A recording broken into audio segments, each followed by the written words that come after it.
बिस्मिल्लाहिर्रहमानिर्रहीम। आज तक के मुअज़्ज़िज़ नाज़रीन अस्सलामु अलैकुम।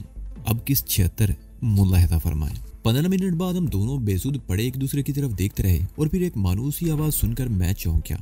मैंने उठकर झुंड से बाहर देखा। बारिश की मोटी मोटी बूंदें गिर रही थी और वो आवाज़ दरख्तों के पत्तों पर बारिश की बूंदों के गिरने की थी। मेरी आंखों में तशवीश लहरा गई। जब से आसमान पर बादलों के परे जमना शुरू हुए थे, मुझे यही अंदेशा था अगर बारिश शुरू होगी तो क्या होगा। मैंने मुड़कर देखा तो सुमित्रा भी घुटने और दोनों हाथ जमीन पर टिकाए बाहर देख रही थी। उसके चेहरे पर भी तशवीश के तासरात साफ नजर आ रहे थे। अब क्या होगा? वो मेरी तरफ देखते हुए बकरी की तरह मिमियाई। मैं अपने खुदा से दुआ करता हूँ और तुम अपने भगवान से प्रार्थना करो कि बारिश रुक जाए। मैंने कहा, अगर बारिश हल्की रही तो इन दरख्तों की गुंजान, शाखों और पत्तों की वजह से कुछ बचत हो सकती है। मजीद बचाव के लिए हम ये चटाई अपने ऊपर डाल देंगे। सुमित्रा सिमट कर पीछे हट गई। मैं चलने में उसकी तरफ देखता रहा, फिर दरख्तों के झुंड से निकलकर नदी में उतर गया। गहरे बादलों और बूंदाबांदी की वजह से मौसम में खासी सर्दी आ गई थी। मैं चंद गोते लगाने के बाद नदी से निकल आया और झुंड में आकर कपड़े पहन लिए। सुमित्रा भी इसी दौरान अपने कपड़े पहन चुकी थी। उसने सर्दी से बचने के लिए साड़ी को अपने जिस्म पर अच्छी तरह लपेट लिया। मैं दिली दिल में बारिश थम जाने की दुआएं मांगता रहा और मुझे ये देखकर हैरत हुई कि खुदा ने अपने इस गुनाहगार बंदे की दुआ कबूल कर ली।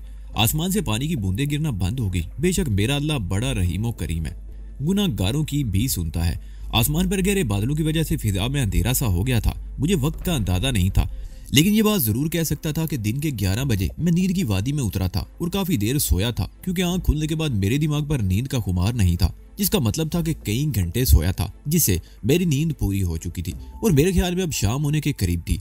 इस ख्याल से मुझ पर होल सा तारी हो रहा था। अगर रात को किसी वक्त फिर बारिश शुरू हो गई तो हम अपना बचाव कैसे करेंगे? मेरे दिल में यह ख्याल भी था कि अभी दिन की रोशनी बाकी थी। रात का अंधेरा फैलने से पहले पहले हमें कोई मुनासिब पनाहगाह तलाश कर लेनी चाहिए थी, लेकिन इस ख्याल को मैंने ज़हन से झटक दिया। हमें किसी बस्ती में ही पनाह मिल सकती थी और जाहिर है हम किसी बस्ती का रुख नहीं कर सकते थे। सुमित्रा काफी देर खामोश बैठी रही और जब उसने जबान खोली तो इस किस्म के खदशात का इजहार किया। फिलहाल तो यही जगह हमारे लिए गनीमत है, मैंने कहा। किसी बस्ती का रुख करके खतरात मोल लेने से बेहतर है कि हम रात इसी पनाह गाह में गुजारें। इसके अलावा हमारे पास कोई चारा नहीं है। सुमित्रा गहरा सांस लेकर रह गई। हम दोनों खामोश बैठे एक दूसरे की तरफ देखते रहे और फिर अंधेरा गहरा होता चला गया। मैंने शाखों में फंसी उस डिब्बे में माचिस रखी हुई देखी थी। सुमित्रा ने कहा, लालटेन जला दो, अंधेरे से वहशत हो रही है। लालटेन की रोशनी यहाँ हमारी मौजूदगी की निशानदेही कर देगी, मैंने कहा। अंधेरे में हम ज्यादा महफूज हैं। सुमित्रा गहरा सांस लेकर रह गई। मैं भी खामोश बैठा तारीकी में घूरता रहा। तारीकी इस कदर गहरी हो गई कि अब मुझे अपने करीब बैठी हुई सुमित्रा भी नजर नहीं आ रही थी। घूर अंधेरे में अशरातुल अर्द की आवाजें वाकई वहशत सी तारी कर रही थी। खेतों में कहीं किसी भेड़िए के रोने की आवाज सुनाई दी और सुमित्रा उछलकर मेरे साथ लिपट गई। मुझे डर लग रहा है, वो अकलाई। उसकी आवाज में खौफ नुमाया था। डरने की क्या बात है, आसपास कोई नहीं, हम लोग यहाँ महफूज हैं। मैंने उसे तसल्ली दी और बाजू उसकी कमर पर लपेट दिया। सुमित्रा मेरे साथ कुछ और जुड़ गई। मैं अपने आप पर काबू पाने की कोशिश करता रहा मगर कामयाब ना हो सका और हम दोनों इस सैलाब में बहते रहे। रात के तारीख लम्हात धीरे धीरे बीतते रहे। बारिश अगरचे नहीं हुई मगर सर्दी बढ़ गई थी। हम दोनों एक दूसरे के जिस्म की हरारत जज़ब करके सर्दी से बचने की कोशिश में थे। थोड़ी थोड़ी देर बाद हमारे इतराफ में भेड़ियों की आवाजें सुनाई देती रहीं। सुमित्रा मेरी आगोश में सर रखे ज्यादातर सोई रही थी। आंख खुलती तो भेड़ियों की खौफनाक आवाज सुनकर सहम जाती। खुदा खुदा करके रात अपने इख्तिताम के करीब पहुंची और फिर वो आवाज सुनकर मैं उछल पड़ा। वो 2 आदमी थे जो जोर जोर से बातें कर रहे थे। जबान राजस्थानी थी। मैं पूरी तवज्जो से आवाजें सुनने की कोशिश करता रहा। उनसे मुझे ये अंदाजा हुआ कि वो काश्तकार थे। मैंने सुमित्रा का सर अपने घुटने से हटाकर आहिस्ते से तकिए पर रख दिया और उठकर झुंड से बाहर आ गया। मेरे सामने मिर्चों के खेत थे। दूर दूर तक कोई दिखाई नहीं दे रहा था।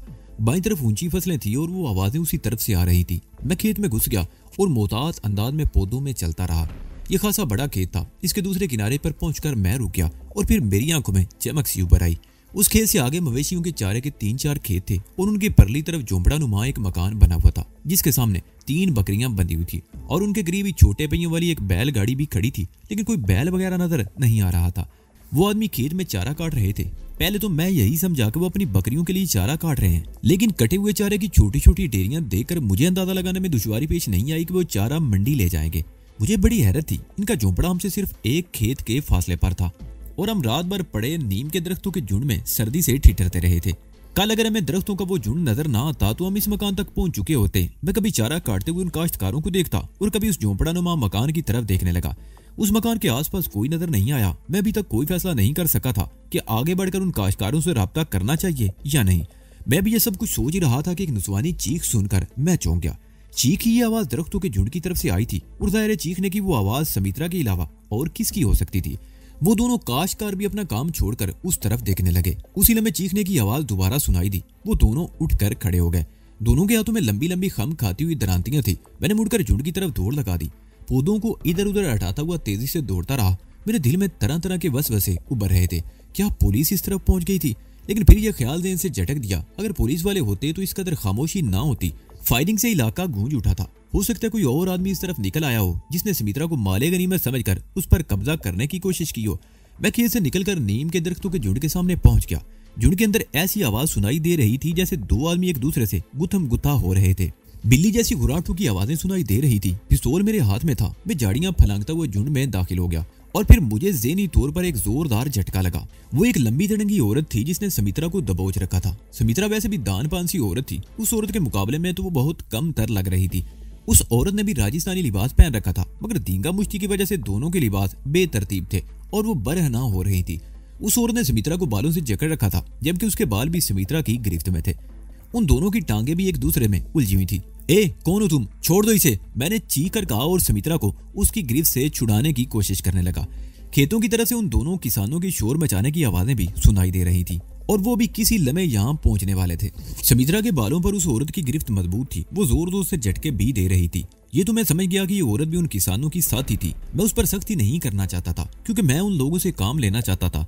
इसलिए मैं उस पर हाथ उठाने की बजाय नरमी से काम लेते हुए सुमित्रा को उससे अलग करने की कोशिश में था। दौड़ते हुए कदमों की आवाज सुनकर मैं झुंड से बाहर आ गया। वो दोनों काश्तकार खेत से निकलकर दौड़ते हुए इसी तरफ आ रहे थे। उन दोनों के हाथों में दरांतियां थी। उनमें से एक किसी औरत का नाम लेकर चीखते हुए कुछ कह रहा था। वो जैसे ही करीब पहुंचे मैं सामने आ गया और पिस्तौल वाला हाथ उनकी तरफ उठा दिया।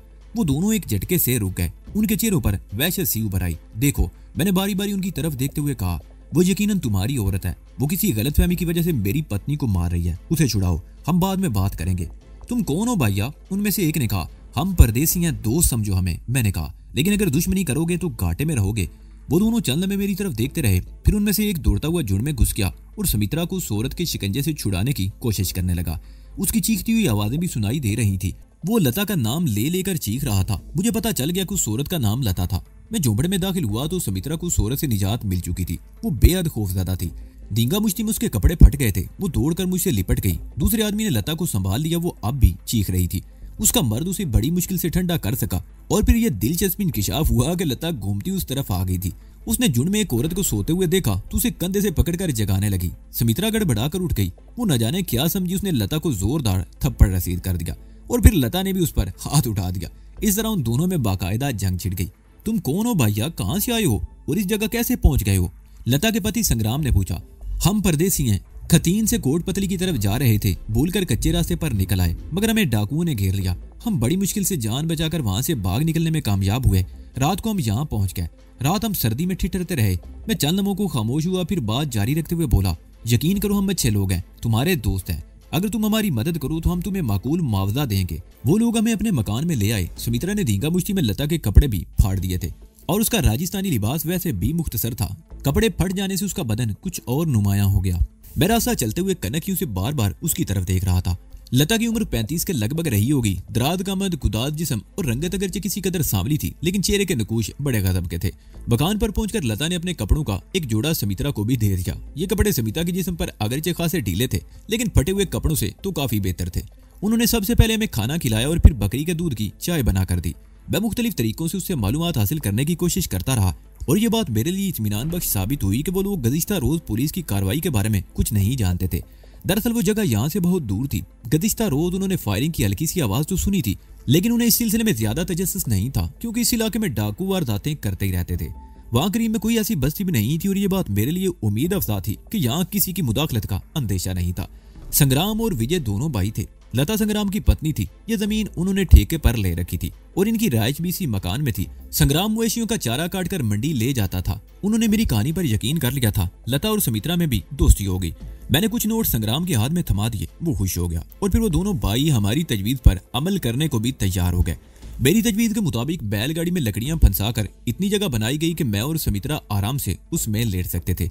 उसके ऊपर चारों तरफ चारे के गट्ठे रख दिए जाते तो हम मुकम्मल तौर पर छुप जाते। संग्राम तुलू हुए सूरज से पहले ही चारा लेकर रवाना हो जाया करता था। आज हमारी वजह से देर हो गई। हम जब रवाना हुए तो सूरज तलू हो रहा था। हम चारे के गट्ठों के नीचे इत्मीनान से लेटे रहे और बैलगाड़ी चलती रही। गाड़ी में अगरचे एक ही बैल जुता हुआ था, मगर उसकी रफ्तार खासी तेज थी। पक्की सड़क वहां से तकरीबन 1 मील दूर थी और खतीन तकरीबन 15 मील के फासले पर। पक्की सड़क पर पहुंचते ही बैलगाड़ी की रफ्तार कुछ और तेज हो गई। पक्की सड़क पर बैलगाड़ी को कम से कम 3 मरतबा रोका गया। पुलिस जगह जगह चेक कर रही थी। मैंने संग्राम को अच्छी तरह समझा दिया था। चेकिंग के वक्त हम चारे के गट्ठों के अंदर पुलिस वालों को देख तो नहीं सकते थे, अलबत्ता उनकी आवाजें सुनाई दे रही थी। संग्राम बहुत होशियारी से मामले को संभाले हुए था। तकरीबन 2 घंटों बाद बैलगाड़ी रुक गई। इस मर्तबा संग्राम की आवाज सुनाई दी। वो कह रहा था, मैंने बैलगाड़ी घास मंडी के कोने में रोक लिया है। मैं ऊपर से गट्ठे उठा रहा हूँ, आसपास कोई नहीं, तुम लोग जल्दी से बाहर निकल आना। और फिर ऊपर वाले गट्ठे उठाए जाने लगे। 2 घंटे इसी तरह बंद रहने से सांस घुटने लगी थी। गर्मी से हम दोनों की जिस्म पसीने से तर थे। ताजा हवा मिलते ही हम गहरे गहरे सांस लेने लगे और फिर संग्राम का इशारा पाते ही हम बैलगाड़ी के पिछली तरफ नीचे उतर गए। मैंने चंद नोट संग्राम के हाथ में थमा दिए। उसी वक्त 2 आदमी इस तरफ आते हुए नजर आए। वो बेवफारी थे, मगर हम वहां नहीं रुके। मैंने संग्राम का शुक्रिया अदा किया और सुमित्रा का हाथ पकड़कर एक तरफ चल पड़ा। मेरे दूसरे हाथ में सूटकेस था। घास मंडी से निकलकर हम एक तंग से बाजार में आ गए। धूप और बारिश वगैरह से बचने के लिए पूरे बाजार पर टाट और तरपाल के साइबान तने हुए थे। दुकानदारों ने अपना सामान सड़क तक फैला रखा था, जिससे रास्ता मजीद तंग हो गया था। पैदल चलने वाले बड़ी मुश्किल से अपना रास्ता बना रहे थे और सितम ये कि गधा गाड़ियां भी दिखाई दे रही थी। खतीन का ये बाजार देखकर मुझे लाहौर का अकबरी मंडी वाला बाजार याद आ गया। वहां भी कुछ ऐसी सूरत-ए-हाल हुआ करती थी। अगर कोई फर्क था तो सिर्फ लोगों का और इनके लिबास का। ये सब राजस्थानी थे। औरतों ने ज्यादातर लहंगे और चोलियां पहन रखी थी और मर्द अपने रिवायती लिबास में थे। सरों पर रंग बिरंगी पगड़ियां कुछ अजीब मंदिर पेश कर रही थी। यह अनाज का बाजार था। हर दुकान के सामने अनाज के अंबार लगे हुए थे। गाहकों की भी भरमार थी और सौदों का लेन देन हो रहा था। इस तवील अनाज बाजार से निकलकर हम एक और कदरे खुले बाजार में आ गए। यहाँ सलीके की दुकानें थी, मावाड़ी किस्म के होटल भी थे, इक्का दुक्का कदरे बेहतर रेस्टोरेंट भी नजर आ रहे थे। इस बाजार में ज्यादातर जनरल स्टोर थे और गाहकों की नोयत भी मुख्तलिफ थी। यूं तो हमने बहुत सी औरतों को साड़ियां पहने हुए देखा था, लेकिन कुछ ऐसी औरतें भी नजर आई जिन्हें वाकई साड़ी पहनने का सलीका आता था। सुमित्रा की जिस्म पर राजस्थानी लिबास था। लहंगे और डीली डाली चोली में वो अगरचे राजस्थानी लगती थी, मगर उसकी गोरी चीटी रंगत इसकी कौमियत के बारे में चुगली खा रही थी। मैंने जीन्स की पतलून और टी शर्ट पहन रखी थी। शेव कई दिन का बड़ा हुआ था। मेरे हाथ में सूटकेस भी था जो हमें इस शहर में अजनबी साबित कर रहा था। मुझे कुछ मालूम नहीं था कि कौन सा रास्ता किस तरफ जाता है। यूं ही आवारा मवेशियों की तरह घूमते रहना भी खतरनाक था। हमें रूप स्याही की हवेली से फरार हुए अगरचे 2 दिन हो चुके थे, मगर हमारी तलाश अब भी जारी होगी। हम कोई मामूली मुजरिम तो थे नहीं। मुझे भूख लग रही है, सुमित्रा ने कहा। हमने सुबह 6 बजे के करीब नाश्ता किया था। इस वक्त 11 बजे थे। मुझे भी भूख लग रही थी। मैंने इधर उधर देखा। सामने एक 3rd क्लास रेस्टोरेंट था, जहाँ गांव में 3-4 औरतें भी नजर आ रही थी। होटल के सामने थड़े पर पूरियां और किचोरियां वगैरह भी तली जा रही थी। मैं सुमित्रा को इशारा करता हुआ होटल में दाखिल होकर कोने की एक मेज पर बैठ गया। हमारी साथ वाली मेज पर 2 औरतें और एक मर्द बैठा हुआ था। वो राजस्थानी लिबास में थे और साफ लगता था कि किसी करीबी दई बस्ती से आए हुए थे। मर्द की उम्र 60 के लगभग थी। गोल दाढ़ी और मूंछें ऊपर से अंदर की तरफ छल्ले की तरह मुड़ी हुई थी। एक औरत की उम्र 50 के लगभग थी, जबकि दूसरी 25-26 से ज्यादा की नहीं लगती थी। वो बड़े बड़े जिस्म की मालिक और बेहद हसीन थी। मुझे अंदाजा लगाने में दुश्वारी पेश नहीं आई कि वो बुढ़िया और बूढ़ा मियाँ बीवी थे और वो लड़की उनकी बेटी थी। मैंने होटल के मुलाजिम लड़के को बुलाकर पूरियां और कचौरियां लाने का आर्डर दे दिया। चंद मिनट बाद ही हमारी मतलूबा चीजें हमारी मेज पर मौजूद थी। उसके साथ आलू चने की तरकारी और अचार भी था। गर्म गर्म कचौरियां और पूरियां इस वक्त वाकई मजा दे गई। और उसके बाद चाय से तो लुत्फ और भी दोबाला हो गया। लड़का बर्तन उठाने के लिए आया तो मैंने उसे रोक लिया। लारी अड्डा किस तरफ है, मैंने पूछा। कोटपतली जाना है तो उस बाजार से निकलकर उल्टे हाथ चले जाओ, और अगर बजनू जाना चाहते हो तो उस बाजार में पीछे की तरफ जाकर शाही बाजार की तरफ मुड़ जाओ। उसके इख्तिताम पर सीधे हाथ मुड़ जाना, सीधे लारी अड्डे पहुंच जाओगे। मैंने लड़के का शुक्रिया अदा किया और हम खुद भी उठ गए। होटल से निकलकर हम बाजार में उस तरफ चल दिए जिस तरफ से आए थे, और फिर शाही बाजार तक पहुंचने में हमें ज्यादा दुश्वारी पेश नहीं आई। ये बाजार दरअसल एक तंग सी रिहायशी गली थी। पुरानी तर्ज के 2 मंजिला मकान थे जिसके निचले हिस्सों में दुकानें बनी हुई थी। दोनों तरफ छोटी छोटी लातादाद दुकानें थी। बाजार में चलना मुश्किल हो गया था। लगता था शहर की सारी आबादी यहीं चली आई हो। गाहकों में 90% तादाद औरतों की थी। ये तंग सी गली शैतान की आंत की तरह लंबी थी। इसे शोभा जाती बाजार कहना ज्यादा मुनासिब होगा। एक हिस्सा कपड़े की दुकानों पर मुश्तमिल था, दूसरा कॉस्मेटिक्स, तीसरा रेडीमेड गारमेंट्स पर, एक हिस्सा चूड़ियों की दुकानों पर मुश्तमिल था। गोया हर शोबा अलग अलग था और हर जगह बेपनाह रश था। मैं चूड़ियों की एक दुकान के सामने रुक गया। यहाँ शीशे के अलावा प्लास्टिक की चौड़ी चौड़ी चूड़ियां भी थी। मैंने बहुत सी औरतों की इस किस्म की चूड़ियां बाजू पर पहने देखा। इस दुकान पर भी अगरचे रश था, मगर दुकान के एक मुलाजिम फौरन ही हमारी तरफ मुतवज्जो हो गया। मैंने सुमित्रा के लिए प्लास्टिक की काली और सफेद चूड़ियां पसंद की और फिर मैं चूड़ियां पहनाते देखकर हैरान रह गया। चूड़ी का एक लंबा सा लच्छा था जो वो आदमी सुमित्रा के बाजू पर लपेटता चला गया। दोनों बाहों में कलाइयों से कंधों तक इस किस्म की चूड़ियां पहनाई गईं उनमें सफेद भी थी और काली भी। शैतान की आंख की तरह इस तवील बाजार के इख्तिताम पर कुछ दुकानें ऐसी भी थी जहां मुख्तलिफ देवियों और देवताओं की मूर्तियां सजी हुई थी, लेकिन इन दुकानों पर कोई ग्राहक नजर नहीं आया। दुनिया के हर खित्ते में मजहब को पसे पुश्त डाल दिया गया है। भगवान और खुदा मुसीबत पड़ने पर ही याद आते हैं। जिंदगी में सुकून और खुशहाली हो तो कोई भूले से भी भगवान और खुदा को याद नहीं करता। मैंने एक दुकान से रेडीमेड पगड़ी खरीद कर सर पर जमा ली। सिंधी उजरक से मिलती जुलती एक चादर भी खरीदी। सूटकेस को उसमें लपेटा और दोनों पल्लू पकड़कर सूटकेस को अपनी पुश्त पर लटका लिया। मैंने कई लोगों को इस तरह सामान उठाए देखा था। शाही बाजार के इख्तिताम पर हम सीधे हाथ की तरफ मुड़ गए। दूसरा बाजार ज्यादा तवील साबित नहीं हुआ। लारी अड्डा इस बाजार के इख्तिताम पर ही था। एक छोटा सा बाजार था जहाँ चंद बसें बेतरतीबी से खड़ी थी। बाहर आकर चीख चीख कर आवाजें लगाते हुए मुसाफिरों को अपनी तरफ खींच रहे थे। एक मरतबा रत्ना ने मुझे बताया कि हम अगर हनुमानगढ़ या गंगानगर पहुंच जाएं तो वहां से निहायत आसानी से पंजाब पहुंचा जा सकता है। बस का वो आकर हमें खींचकर चोरू की बस की तरफ ले जाना चाहता था, जबकि मैंने हनुमानगढ़ की बस भी देख ली थी। मैं आकर से हाथ छुड़ाकर उस तरफ चल पड़ा। मैंने एक छोटी सी मेज पर बैठे हुए क्लर्क से हनुमानगढ़ के टिकट खरीदे और बस की तरफ आ गया। बस में अगरचे चंद सीटें खाली थी, मगर ऐसी कोई सीट नजर नहीं आई जिस पर हम दोनों बैठ सकते। समित्रा एक औरत के साथ बैठ गई और मैं 2 सीट पीछे एक बूढ़े के साथ। कंडक्टर ने मेरा सूटकेस लेकर बस की छत पर रख दिया। मुसाफिर आहिस्ता आहिस्ता बस में भर रहे थे। मेरे साथ बैठा हुआ बूढ़ा बातों के मूड में था, मगर मैंने अपना सर सीट के पूछ से लगाकर आंखें बंद कर ली। तकरीबन 15 मिनट बाद किसी ने मेरे कंधे पर हाथ रखकर झुंझोड़ दिया। मैंने आंखें खोली तो सीने में सांस रुकता हुआ महसूस होने लगा। वो पुलिस वाला था। भारी भरकम तवील कामत, उसकी बेल्ट में रिवाल्वर उड़ता हुआ था। हाथ में तकरीबन 3 फुट लंबी छड़ी थी। उसके चेहरे के नकूश बड़े खौफनाक थे। मोटी मोटी आंखों में खून जैसी सुर्खी थी। बड़ी बड़ी मूंछों ने उसके चेहरे को कुछ और भी खौफनाक बना दिया था। ओए, उठकर खड़ा हो, कहाँ जाना है? उस पुलिस वाले की आवाज भी उसके चेहरे की तरह खौफनाक थी। हनुमानगढ़ जा रहा हूँ हुक्म, हनुमान मंदिर की यात्रा के लिए। मैंने सीट पर बैठे बैठे जवाब दिया। तेरे को कहा है उठकर खड़ा हो? उसके हल्क से गुर्राहट सी निकली। उस वक्त उसके बेल्ट में उड़ते हुए रिवाल्वर का दस्ता एन मेरे चेहरे के सामने था। मेरा दिल चाहा कि रिवाल्वर खींचकर उसकी सारी गोलियां इसकी तोंद में उतार दूं, लेकिन मैं ऐसा नहीं कर सकता था। बहुत सी ख्वाहिशें ऐसी होती हैं जो हमारे इख्तियार में होती हैं, लेकिन हम चाहने के बावजूद उन्हें पूरा नहीं कर सकते। मैं उठकर खड़ा हो गया। मेरे दिल की धड़कन तो तेज हो ही रही थी। इस वक्त मैंने पिस्तौल अपनी कमर के ऊपर पतलून की बेल्ट में उड़स रखा था। मैं समझ गया कि वो मेरी तलाशी लेना चाहता है। अगर उसका हाथ मेरे पिस्तौल को छू गया तो मैं चूहे की मौत मारा जाऊंगा। बस के बाहर दरवाजे के सामने भी मैं एक पुलिस वाले को खड़ा देख चुका था। फरार का कोई रास्ता नहीं था। अलबत्ता ये हो सकता था कि उससे गुतम गुता हो जाऊं और मरने से पहले उसे मार डालूं। उसने मेरे पहलू थपथपाए, फिर पतलून की जेबों पर हाथ मारा और झुककर पिंडलियां तक थपथपाने लगा और फिर सीधा हो गया। तुम्हारे साथ और कौन है? उसने पूछा। कोई नहीं, अकेला हुक्म। मेरे मुंह से बेइख्तियार निकला। कहाँ के रहने वाले हो? सपाही ने पूछा। यहीं का हुक्म, राम गली में मकान है अपना। मैंने इत्मीनान से जवाब दिया। हमने जिस होटल में बैठकर पूरियां की चोरियां खाई थी, उस गली के मोड़ पर राम गली के नाम का बोर्ड लगा हुआ था, इसलिए मैंने इत्मीनान से ये नाम ले लिया था। काम क्या करते हो? उसने दूसरा सवाल किया। राम गली के नुक्कड़ पर एक छोटा सा ढाबा है हुक्म, मैंने कहा। वो चंद लम्हे सरतापा मुझे घूरता रहा, फिर आगे बढ़ गया। उसने बस के बूढ़े मुसाफिर से कोई बात पुरस नहीं की, अलबत्ता मुझ जैसे जवान आदमियों से उल्टे सीधे सवाल करता रहा। उसने सुमित्रा से भी जिरा की थी। ये सवाल उसने सुमित्रा से भी किया था कि उसके साथ और कौन है। सुमित्रा ने पहले मेरी बातें सुन ली थी, इसलिए उसने भी यही जवाब दिया कि वो अकेली है। बस का ड्राइवर स्टीयरिंग के सामने बैठ चुका था। उसने इंजन स्टार्ट किया और पुलिस वाले के नीचे उतरने का इंतजार करने लगा। कंडक्टर भी बस में आ चुका था। जरा जल्दी कर लो हुक्म, हमारा टाइम हो गया है, कंडक्टर ने पुलिस वाले की तरफ देखते हुए कहा। पुलिस वाले ने मुसाफिरों पर एक आखिरी नजर डाली और नीचे उतर गया। कंडक्टर ने सीटी बजा दी और बस हरकत में आ गई। बस अड्डे से निकलकर मुख्तलिफ सड़कों पर घूमती हुई जैसे ही शहर से बाहर जाने वाली सड़क पर पहुंची, पुलिस की एक पार्टी ने बस को रोक लिया। वो 4 पुलिस वाले थे, जिनमें एक सब इंस्पेक्टर था। वो बस में घुस आया। वो चंद लम्हे दरवाजे में खड़ा मुसाफिरों को घूरता रहा, फिर अंदर आ गया। 1-2 मुसाफिरों से सवाल जवाब किए, मुझसे भी 2-3 उल्टे सीधे सवाल किए और फिर सबसे पीछे वाली सीट पर बैठे हुए एक जवान आदमी को पकड़कर नीचे ले गया। वो चीखता चिल्लाता रहा, मगर सब इंस्पेक्टर ने उसे बस से उतार ही लिया और ड्राइवर को बस ले जाने का इशारा किया। बजनू जाने वाली हाईवे पर आकर बस तेज रफ्तारी से दौड़ने लगी। मैंने अपना सर अगली सीट की पुश से टिका लिया और आसपास की सीटों पर बैठे हुए लोगों की बातें सुनने लगा। सब लोग ऊंची आवाज में बातें कर रहे थे। वो वही आतंकवादी था जिसने तबाही फैला रखी थी।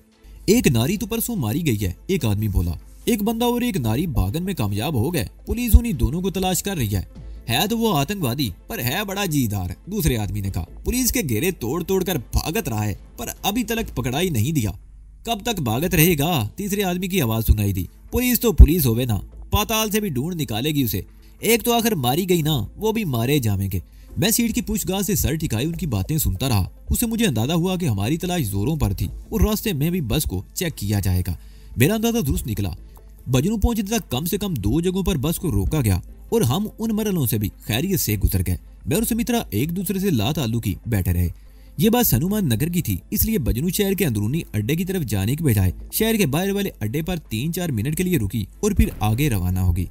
बजनू से छोरू तक 35-40 मील का फासला भी खैरियत से तय हो गया और फिर हम वहां से मजीद 60 मील आगे सरदार शहर पहुंच गए। ये उस इलाके का सबसे बड़ा कस्बा था, लेकिन बस यहाँ भी बाहर वाले अड्डे पर ही रुकी थी। यहाँ बहुत से मुसाफिर उतर गए, मगर उनकी जगह नए मुसाफिर आ गए। हमने इस बस पर 12 बजे के करीब अपना सफर शुरू किया था और इस वक्त 4 बजने वाले थे। बस के दोनों तरफ आकर खाने पीने की मुख्तलिफ चीजें बेच रहे थे। समित्रा ने एक आकर से रोटी पकोड़े ले लिए और मेरी तरफ देखे बगैर खाए जा रही थी। हम दोनों अभी तक अलग अलग सीटों पर ही थे और ये बात हमारे हक में मुफीद साबित हुई थी। जहाँ भी चेकिंग हुई थी, पुलिस वालों ने हर मुसाफिर से ये जरूर पूछा था कि उसके साथ दूसरा कौन है। अगर हम दोनों साथ बैठे होते तो कोई गड़बड़ हो सकती थी, लेकिन हमारी लाताल्लुकी काम आ गई। सरदार शहर से हनुमानगढ़ तक कोई बड़ा कस्बा नहीं था। ज्यादातर इलाका रेगिस्तान पर मुश्तमिल था। कहीं कहीं जहाँ पानी और कुछ सब्जा था, वहाँ छोटी छोटी बस्तियां भी थी। मैं एक बार फिर आगे वाली सीट से सर टिकाकर ऊँघने लगा। तकरीबन 1 घंटे बाद आंख खुली तो अपने साथ एक ज्यादा कामत को देखकर चौंके बगैर ना रह सका। रास्ते में किसी बस्ती में बस रुकी थी। मेरे साथ वाली सीट पर बैठा हुआ मुसाफिर उतर गया और उसकी जगह ये क्यामत मेरे पहलू में आन बैठी थी। वो वाकई क्यामत थी। उम्र 20-22 के लगभग रही होगी। लंबा कद, गुदाज बदन और गोरी चिट्टी रंगत। उसके लिबास ने तो उसे कुछ और भी हंगामा परवर बना दिया था। चोली और कपड़े का लहंगा पहन रखा था और चोली तो बहुत मुख्तसर थी। वो मेरी तरफ देखकर मुस्कुरा दी। मेरे होंठों पर भी मुस्कुराहट आ गई। सीट ज्यादा बड़ी नहीं थी, वो बिल्कुल किनारे पर बैठी हुई थी। मैं खिड़की की तरफ बैठा हुआ था। सिरकर बिल्कुल दीवार के साथ हो गया। वो भी सिरकर मेरे साथ जुड़ गई। वो मेरी तरफ देखकर एक बार फिर मुस्कुरा दी। कहाँ जा रहे हो माशे? उसने पूछा। हनुमानगढ़। मैंने कहा। अकेले हो? उसने अजीब सी नजरों से मेरी तरफ देखा। यही समझ लो, मैंने मुस्कुराते हुए कहा। मैं अकेली हूँ, गंगानगर जा रही हूँ। अगर कहो तो हनुमानगढ़ में एक रात रुक सकती हूँ, उसने मानी खेज अंदाज में मुस्कुराते हुए कहा। हनुमानगढ़ मेरे लिए अजनबी है, वहाँ मेरा कोई ठिकाना नहीं। मैंने कहा। तुम हामी भर लो, ठिकाने बहुत। उसने कहा। वैसे मेरा नाम कस्तूरी है, मैं रकासा हूँ। यहाँ अपने माँ बाप के पास आई थी, अब वापस जा रही हूँ। कोठे पर बैठती हो? मैंने चौंक कर पूछा। नहीं, लानत भेजो कोठे वालियों पर। उसने कहा। मैं तो गंगानगर के क्लब में डांस करती हूँ। मुझे इससे गर्ज नहीं थी कि वो कोठे पर बैठती थी या शौकिया तौर पर रक्स के पेशे को अपनाए हुए थी। मैं तो सिर्फ इतना समझा था कि वो मेरी वजाहत और मेरी जवानी पर मर बैठी थी, इसलिए उसने फौरन ही मेरे साथ रात गुजारने की पेशकश कर दी थी। वो बदकिरदार सही, लेकिन हमें इस जैसी किसी औरत या किसी मर्द की जरूरत थी जो हनुमानगढ़ में हमें रात गुजारने का ठिकाना फराहम कर सके, क्योंकि ये बस शाम के लगभग हनुमानगढ़ पहुंचने वाली थी और शाम के बाद गंगानगर की तरफ से वहाँ कोई बस नहीं जाती थी। इस बस में कम से कम 4 मुसाफिर ऐसे थे जिन्हें गंगानगर जाना था और वो आपस में मशवरा कर रहे थे कि हनुमानगढ़ में रात कहाँ गुजारी जाए। बस शाम का अंधेरा फैलने के थोड़ी देर बाद शहर के नवा में दाखिल हो गई। इमारतों को देखकर अंदाजा लगाया जा सकता था कि पंजाब की सरहद से चंद मील दूर ये राजस्थान का बहुत बड़ा नहीं तो दरमियाने दर्जे का शहर था। लारी अड्डा रेलवे स्टेशन के करीब ही था। खूब गहमा गहमी थी। मैंने बस से उतरकर अपना सूटकेस उतरवाया जो चादर में लिपटा हुआ था। चादर के किनारे पकड़कर मैंने सूटकेस पहले की तरह पुष्ट पर लाद कर समित्रा को इशारा किया। वो हमारे पीछे चलती रही। लारी अड्डे से निकलकर कस्तूरी एक घोड़ा गाड़ी पर बैठ गई। हम दोनों अगली सीट पर बैठे थे। पिछली सीट पर पहले ही से एक बूढ़ा आदमी बैठा हुआ था। समित्रा भी उसके साथ बैठ गई। घोड़ा गाड़ी शहर की मुख्तलिफ बारोनक सड़कों से होती हुई एक कच्ची आबादी के सामने रुक गई। मैं और कस्तूरी नीचे उतर आए, जबकि समित्रा भी हमारी तकलीद करने लगी। उसने गाड़ी बांध से पूछकर किराया अपने पल्ले से अदा किया। बस्ती के साथ एक मंदिर भी था जिसके गेट पर बत्तियां जल रही थी। कस्तूरी उस मंदिर के साथ एक कुशादा गली में मुड़ गई और तकरीबन 20 गज का फासला तय करने के बाद मंदिर के पिछवाड़े एक और तंग सी गली में मुड़ गई। मैंने उस गली में मुड़ते हुए गर्दन घुमाकर पीछे देखा। समित्रा भी इसी तरफ आ रही थी। गली में तारीकी थी। एक मर्तबा मुझे किसी पत्थर से ठोकर लगी और मैं गिरते गिरते बचा। चंद गज आगे जाकर कस्तूरी एक मकान के सामने रुक गई। उसने बैग में से चाबियों का गुच्छा निकाला और टटोल कर दरवाजे पर लगा हुआ ताला खोलने लगी। दरवाजा खोलकर वो पहले अंदर दाखिल हुई। इसी दौरान समित्रा भी करीब पहुंच चुकी थी। मैं उसका हाथ पकड़कर अंदर दाखिल हो गया और आहिस्तगी से दरवाजा बंद कर दिया। दूसरे इला में चीट की हल्की सी आवाज उभरी और कमरा रोशनी से भर गया। कस्तूरी बत्ती जलाकर जैसे ही मुड़ी मेरे करीब समित्रा को देखकर उछल पड़ी। ए, कौन हो तुम? अंदर क्यों आई हो? उसके मुंह से हल्की सी गुर्राहट निकली।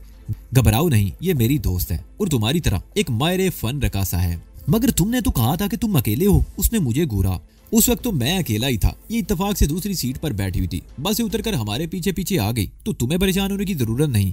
ये बेचारी बड़ी मासूम और मजलूम है, बिल्कुल मुदाखलत नहीं करेगी। इसे गूंगी और बहरी समझ लो। मैंने कहा। क्या तुम जानते हो इसे? उसने एक बार फिर मुझे घूरा। मैंने कहा ना, मेरी दोस्त है।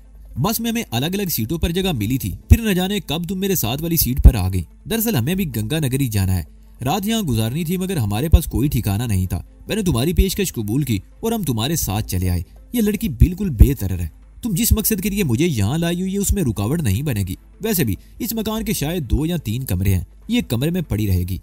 ठीक है, कस्तूरी ने गहरा सांस लेते हुए जवाब दिया और सुमित्रा का हाथ पकड़कर उसे एक दूसरे कमरे की तरफ धकेल दिया।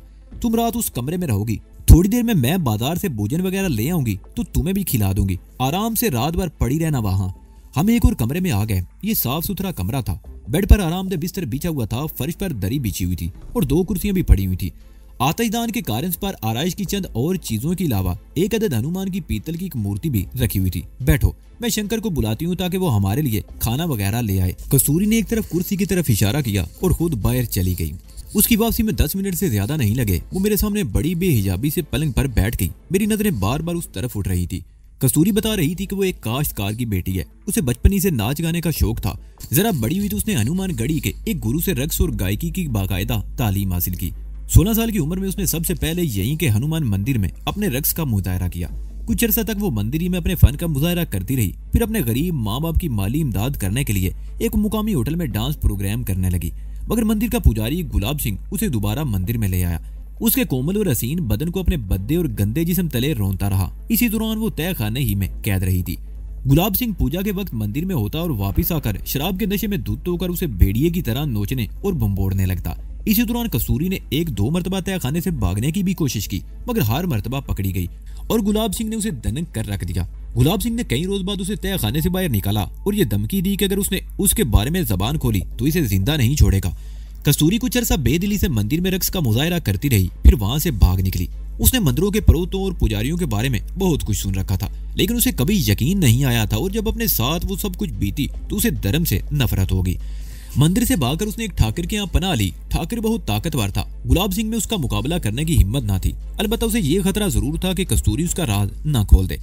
अगर ऐसा हुआ तो ठाकर उसे जेल में डलवा देगा। लेकिन कई रोज गुजरने के बाद भी जब कुछ नहीं हुआ तो गुलाब सिंह मुतमईन हो गया कि कस्तूरी उसके बारे में जबान नहीं खोलेगी। ठाकुर की बीवी और 2 छोटे बच्चे थे। हवेली बहुत बड़ी थी। उसने एक अलग थलग कमरा कस्तूरी को भी दे दिया। ठाकुरों में दाश्ताएं रखना भी बड़ी शान की बात समझी जाती थी, इसलिए ठाकुर की बीवी को भी हवेली में कस्तूरी की मौजूदगी पर कोई एतराज नहीं हुआ था। कस्तूरी 1 साल तक ठाकुर की रखेल बनकर रही, फिर आजादी हासिल करके गंगा नगर अपने ताऊ के पास चली गई। गांव में माँ बाप के पास इसलिए नहीं गई थी कि पुजारी गुलाब सिंह परेशान करेगा, जबकि गंगानगर में ताऊ के पास उसे ऐसा कोई खतरा नहीं था। मेरा ताऊ दरअसल मेरे पिता का चचाजाद भाई था, कस्तूरी बता रही थी। गंगानगर में उसका अखाड़ा था। वो अपने इलाके का बड़ा नामी गिरामी पहलवान था। इलाके में उसका रौब भी बहुत था, इसलिए मैं उसके पास आई थी कि गुलाब सिंह मेरा कुछ नहीं बिगाड़ सकेगा और ताऊ के पास मुझे हर किस्म की सुरक्षा मिलेगी। ताऊ उम्र में मेरे पिताजी से 4-5 साल बड़ा था, मगर वो कसरत किया करता था। उम्र में भी छोटा लगता था और बड़ा ठोस जिस्म था उसका। ताऊ के पास रहते हुए पुजारी गुलाब सिंह या कोई और तो मेरा कुछ नहीं बिगाड़ सकता। मगर एक रोज ताऊ ने भंग पीते हुए मुझे दबोच लिया। तो उसकी बेटी समान थी, लेकिन उसने मेरी मिन्नत समाजत और चीखों पुकार की कोई परवाह ना की और रात भर मेरे जिस्म से खेलता रहा। फिर ये रोज का मामूल बन गया। फिर वो भंग पीता और मेरे खूबसूरत जिस्म से खेलता रहता। मैं अपने ताऊ से तंग आ चुकी थी और फिर एक रोज उसने अपने एक दोस्त को भी इसमें शामिल कर लिया। बलेर सिंह के होटल का मालिक था। वो भी बहती गंगा में हाथ धोता रहा और फिर वो मुझे ताऊ के कब्जे से निकाल ले गया। बलेर सिंह हमदर्दी की बिना पर मुझे ताऊ के शिकंजे से निकाल कर लाया था। उसके अपने कुछ और मकासद थे। उसने अपने होटल में स्टेज तैयार करवाया और मैं वहां रक्स करके गाहकों का दिल बहलाने लगी। हनुमान मंदिर के पुजारी गुलाब सिंह को मौका मिल गया। उसने एक बार फिर मुझ पर कब्जा जमाने की कोशिश की। वो मुझे जबरदस्ती यहाँ से ले जाना चाहता था, मगर बलेर सिंह के हाथों मारा गया। बलेर सिंह भी गिरफ्तार हो गया और उसे कत्ल के जुर्म में उम्र कैद की सजा हो गई। मेरा ख्याल था मुझे इन जमीलों से मुक्ति मिल गई है, मगर मेरी यह आशा पूरी नहीं हुई। बलेर सिंह का बेटा रघबीर सिंह शायद बहुत अरसे से किसी ऐसे ही मौके की तलाश में था। उसे भी हया नहीं आई कि मैं उसके पिता के इस्तेमाल में रह चुकी हूँ। वो बेगैरत बाप की तरह मेरे जिस्म से खेलता रहा। मैं सोने की चिड़िया थी। रघबीर सिंह की हवस की आग भी बुझाती और उसकी कमाई का जरिया भी थी। मेरी वजह से उसका होटल खूब चल रहा था। 1 साल के अंदर अंदर उसने होटल को नाइट क्लब बना दिया। मैंने 1-2 मरतबा भागने की कोशिश की, मगर कामयाब ना हो सकी और आखिरकार मैंने हालात से समझौता कर लिया, क्योंकि मैं जानती थी जहां जाऊंगी मेरे साथ यही सब कुछ होता रहेगा। कस्तूरी चांदलों को खामोश हुई, फिर बात जारी रखते हुए कहने लगी, मैं मुस्तकिल तौर पर रघबीर ही के पास रहने लगी। महीने में एक मरतबा यहाँ आकर हनुमान मंदिर में रक्स करती हूँ। दूसरे तीसरे महीने माता पिता से मिलने के लिए गाँव भी चली जाती हूँ। उनकी जमीन महाजन के पास गिरवी रखी हुई है। वो 20 साल से कर्जा अदा कर रहे हैं, मगर सूद ब्याज के चक्कर में वो कर्जा आज भी असल से कई गुना ज्यादा है। मैं अपने माता पिता की थोड़ी बहुत मदद कर देती हूँ, जिससे उनका गुजारा हो जाता है। मैं 2 दिन पहले गाँव गई थी। वापसी पर मेरा यहाँ रुकने का कोई इरादा नहीं था। रात 11 बजे के करीब एक ट्रेन गंगानगर जाती है, उससे चली जाती, मगर बस में तुम्हें देखकर मेरी नीयत डावाडोल हो गई और मैंने रात यहाँ रहने का फैसला कर लिया। लेकिन मुझे मालूम नहीं था कि कबाब में एक अदद हड्डी भी मौजूद है। वो हड्डी बिल्कुल बेदर्र है, मैंने मुस्कुराते हुए कहा। कसूरी की बातों ने मुझे बेहद मुतासिर किया। इस जैसी जवान और हसीन लड़की के लिए इज्जत की जिंदगी गुजारना वाकई बहुत मुश्किल था। वो अवध परस्तों के हाथों खिलौना बनी हुई थी। मैंने समित्रा को भी उस कमरे में बुला लिया। कस्तूरी ने नाक मुंह तो चढ़ाई, मगर चंद मिनट बाद उसने समित्रा को कबूल कर लिया और वो दोनों जल्दी एक दूसरे से बेतकल्लुफ हो गई। समित्रा सूरत-ए-हाल को समझ रही थी। उसके दिल में ऐसी कोई बात नहीं आई थी, बल्कि वो बड़ी खूबसूरती से कस्तूरी को शीशे में उतारने की कोशिश में थी। समित्रा ने बड़ी होशियारी से कस्तूरी से बहुत कुछ मालूम कर लिया। हनुमानगढ़ रेलवे जंक्शन भी था। यहाँ से एक लाइन गंगानगर और दूसरी बठिंडर की तरफ जाती थी। गंगानगर के लिए एक ट्रेन रात 11 बजे निकलती थी, दूसरी सुबह 6 बजे, जबकि बठिंडर के लिए एक ट्रेन सुबह 5 बजे और दूसरी दोपहर 12 बजे चलती थी। बातों के दौरान कस्तूरी कुछ ज्यादा ही बेतकल्लुफ हो गई। उसने समित्रा को वाकई बेजरर और अहमक समझ लिया। उसकी मौजूदगी की परवाह भी नहीं थी। मैंने 1-2 मरतबा समित्रा की तरफ भी देखा। उसके अंदर बेचैनी और आंखों में अजीब सी उलझन नजर आ रही थी। और फिर बाहर वाले दरवाजे की आवाज सुनकर कस्तूरी मुझसे अलग हो गई। शायद शंकर खाना ले आया है। वो बेड से उठकर दरवाजे की तरफ बढ़ते हुए बोली, बड़ी हराफा औरत है, जल्द से जल्द इससे पीछा छुड़ाना होगा। समित्रा ने मेरी तरफ देखते हुए सरगोशी में कहा, बस आज की रात है, सुबह होते ही हम यहाँ से निकल जाएंगे। मैंने कहा। आंगन में कदमों की आहट सुनकर हम खामोश हो गए। चंद सेकंड बाद कस्तूरी एक और आदमी के साथ अंदर दाखिल हुई। वो आदमी दरमियाने कद और भारी भरकम जिस्म का मालिक था। सर गंजा था, मगर दरमियान में एक बालिश भर लंबी चुटिया सांप की तरह लहरा रही थी। बातें पर कुछ का लगा हुआ था। उसने मखसूस अंदाज में धोती बांध रखी थी, मगर जिस्म के बालाई हिस्से पर कोई लिबास नहीं था। गले में 3-4 रंग बिरंगी मालाएं और कलाइयों में लोहे के कड़े पहन रखे थे। उसकी सुलिये से उसके कट्टर हिंदू होने का अंदाजा लगाया जा सकता था। उसने दोनों हाथों में पीतल का एक बड़ा सा थाल उठा रखा था, जिसमें खाने पीने की चीजें रखी हुई थी। कमरे में दाखिल होते उसकी नजर पहले मेरी तरफ और फिर समित्रा के चेहरे पर जम गई। मैंने उसकी आंखों में अजीब सी वहशत उभरते हुए देखी। समित्रा भी एक झटके से उठकर खड़ी होगी। उसका चेहरा भी खौफ से धुआं हो रहा था। कस्तूरी के साथ खाना लेकर आने वाला वो शख्स दयाल शंकर था। समित्रा को देखकर उसके चेहरे पर खौफ के साए लहरा गए। उसके हाथ कांपने लगे और थाल उसके हाथ से छूट कर नीचे गिरा। एक जोरदार छन्नाके की आवाज उभरी और सारी चीजें जमीन पर बिखर गई। ये आतंकवादी हैं, भागो! वो चीखता हुआ दरवाजे की तरफ लपका। समित्रा और दयाल शंकर की हालत देखकर अब मैं मबहूस सा बैठा था। कोई बात मेरी समझ में नहीं आ रही थी। वो एक दूसरे को देखकर इतना बदहवास और खौफजदा क्यों हो गए थे।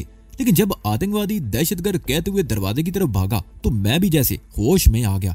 नाजी, पकड़ो इसे, बाहर ना जाने पाए! समित्रा चीखी।